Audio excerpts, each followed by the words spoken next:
Don's Wife, Chapter 4, Part 4. Jayant was devastated. He had truly begun to love her and sincerely cared for her well-being. He also felt extremely angry and highly betrayed. He was angry at Kamini for not letting him accompany her, as in his naivety he felt that somehow he would have saved her by remaining with her till she was safely inside the house. The last moment of his parting from her ran again and again like a reel in his mind when, on her asking as to what should she bring for him from Pune, he had said just one word, "You." And she had not done that. She had not brought her to him, even for the one last time. He felt cheated. He felt betrayed, very betrayed. Tears again flooded his eyes and he began howling. He smashed the glass full of whiskey that he was holding in anger. Also the sensational reportage as well as the attendant speculative analysis, which was unrelentingly unspooling on most channels, was creating havoc in his mind. Most had compiled a colorful portrait of her life, and in the absence of any conclusive evidence, almost all of them had propounded two self-contradictory theories about her murder. Both were rooted in her alleged affair with her former bodyguard, Jayant Pawar. Although many were labeling it as an honor killing engineered by her estranged husband, the dreaded underworld Don Harsh Jadhav, presently held up in Yarwada prison near Pune, others were putting this on Jayant, the disgruntled lover who had been replaced recently. He felt like a wounded lion in his forced confinement in the small cottage tucked in the outskirts of Virar, where his widower father had put him. Dattatreya Pawar, a retired army sergeant, had acted with alacrity as soon as he saw on TV the first flush of news about Kamini's murder and the speculations about the motives. He had bundled his son in his small van and had brought him straight to this vacant cottage belonging to a friend who had left it in his care while he was holidaying abroad with his family. Knowing Jayant's state of mind, he had locked the main door from outside while he had gone to fetch grocery items from the market. Jayant had impulsively decided to go to the hospital to be with Kamini's body and was stopped by Sergeant Pawar just as he was leaving. For he could see the storm it could stir. Now, watching reportage after reportage on various channels, Jayant was not able to contain the raging storms inside him and even hurt himself in the process. Then there was Lakshman Raoji, whose face had just become impassive on hearing the news. Without uttering a word, he had simply gotten up from the dining table where he was having lunch with his family and, as though in a spell, had walked into his room and closed the door after him, leaving everybody gawking at the emptied space. They had all known about how tenaciously he had crafted Kamini's career, and as they exchanged curious looks between themselves, they seemed to understand that perhaps that was what this was. Dilip and Karim were already halfway to Nasik when they learned about the killing.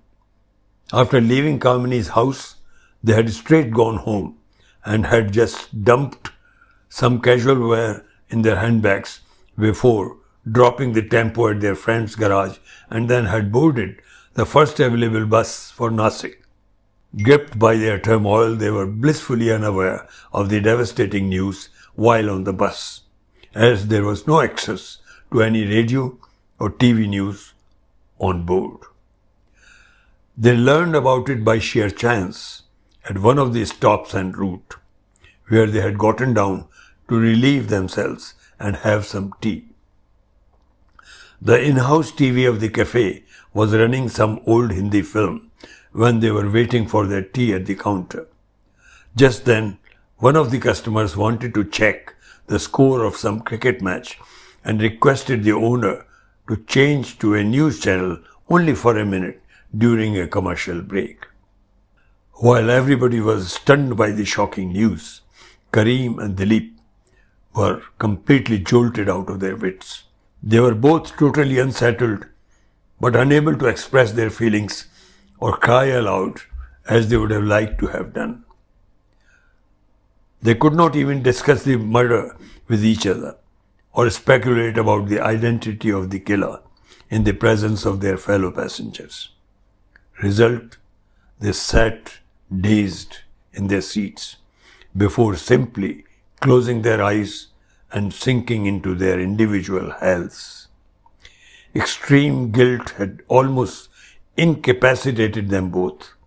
They kept cursing themselves inwardly for having run away from Kamini's house, for they now felt that they could have saved Bhabhi if they had stayed a little longer.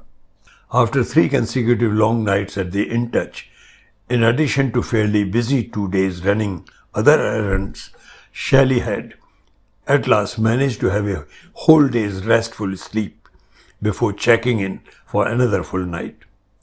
She had therefore remained quite unaware of any dramatic news or otherwise. As she was moving through the sitting lounge after fetching a coffee from the pantry, she found many of her colleagues glued to the TV. She also spent about a minute watching the sensational story about Kamini's murder. As she moved to her workstation, she felt intrigued about the similarity between the two women, Kamini and her caller, Anamika. Just then, her colleague, Kamal, who had also tended to Anamika's call for some time, followed her, remarking, "Strange, but why do I get the feeling that this woman, Kamini, could be the same person as that caller of ours? What's her name?" "Anamika." "Funny you should say that. I was thinking exactly the same thing myself, just now. Both having an alleged affair with their bodyguards, both going to Pune for 2 days, and both having a 14-year-old daughter, all that. Yes, don't you think it is too much of a coincidence that she... We'll know soon, won't we?" He cut her and then speculated. "She should call one of these days if she is not the same, I'm sure. Don't you think?" "Well, I'm sure she will call tonight or definitely tomorrow if Anamika is not the same woman. That's what she told me, and she was very keen about it. She even wanted to meet me after returning from Pune." They stared uncertainly at each other for a second or two before Kamal said, "Well, let's wait and watch till tomorrow. In any case, we can't do anything unless she calls us herself. Yes?" "Fine." Shelley descended into her chair.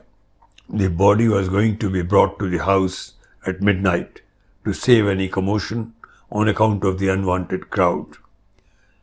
The following day, till afternoon, it was to be kept in state in the big drawing room for friends and well-wishers to express their respect before its journey to the cremation ground.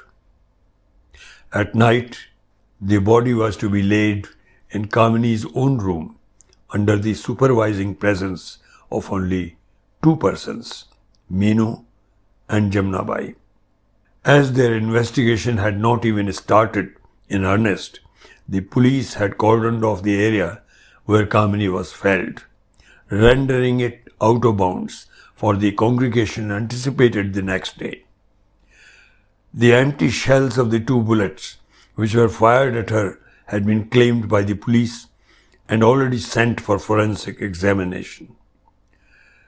Preliminary investigation had hinted at the possibility of the killers having breached the backside boundary wall by climbing at night the branch of a tree which was overshooting across. The things that Kamini had been carrying on her person at that time, her handbag, wallet, mobiles, etc., had been restored to Jamunabai's custody by the house security men even before the police had been informed.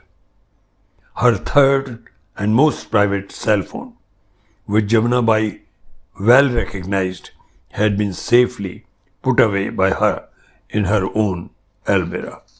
It was well past 9 at night that Meenu could be persuaded by Jamunabai to shed her blood-stained clothes and have a shower to receive her mother back home.